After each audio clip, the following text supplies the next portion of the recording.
Les suites de l'affaire Snowden, affaire de révélation d'écoute illégale à grande échelle, pratiquée par plusieurs pays, dont les États-Unis et la Grande-Bretagne. Harold Iman, bonsoir. Alors, nouvel élément ce soir dans ce dossier très complexe, c'est le rôle joué justement par un général américain. Oui, le général Cartwright. Il était le numéro 2 de l'état-major jusqu'en 2011 et il était chargé d'une mission spéciale, c'était d'arrêter le programme d'enrichissement d'uranium militaire d'Iran. Alors, il a imaginé une façon de faire la guerre sans bombarder, une cyberguerre. Et pour ça, il a pris les Israéliens comme alliés. Ils sont très bons dans la cyberguerre et tant qu'ils s'occupent de cyberguerre, ils n'iraient pas bombarder eux-mêmes l'Iran. Donc, ça a très bien marché. En 2010, on a envoyé un virus qu'on appelle un worm, vous voyez, un ver de terre qui s'appelle Stuxnet et qui a fait dysfonctionner complètement les machines qui tournent, les centrifugeuses qui font de l'uranium enrichi et même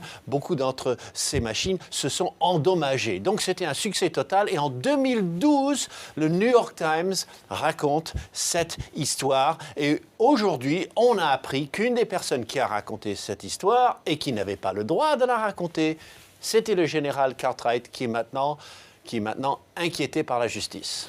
Alors Harold, Barack Obama, depuis le début de ses révélations dans l'affaire Snowden, a minimisé ces révélations, mais en coulisses, l'embarras est tout de même tout à fait réel pour l'administration américaine. Absolument réel, parce qu'il y avait déjà l'affaire Snowden, du nom de ce jeune homme qui est sans doute à Moscou, dans la zone internationale de transit de l'aéroport. Eh bien, Barack Obama a dit aujourd'hui que je n'enverrai pas un avion de chasse chercher ce jeune homme pour quelques documents. Je rappelle que ce jeune homme n'a fait que de montrer, un ex-agent de la CIA et consultant de l'appareil sécuritaire, il n'a fait que montrer des documents administratifs qui indiquaient que les services avaient le droit de récolter les données sur les citoyens. C'est tout ce qu'il a fait, il n'a pas donné de nom de personne. Bon, et maintenant, nous avons le problème Cartwright qui était très proche d'Obama. Donc voilà, on a un problème d'espionnage interne avec le système PRISM, dénoncé par Snowden. On a cette histoire de cyberguerre dont on n'aurait pas dû parler, Stuxnet, qui sort sans doute peut-être de Cartwright. Et donc le dilemme juridique pour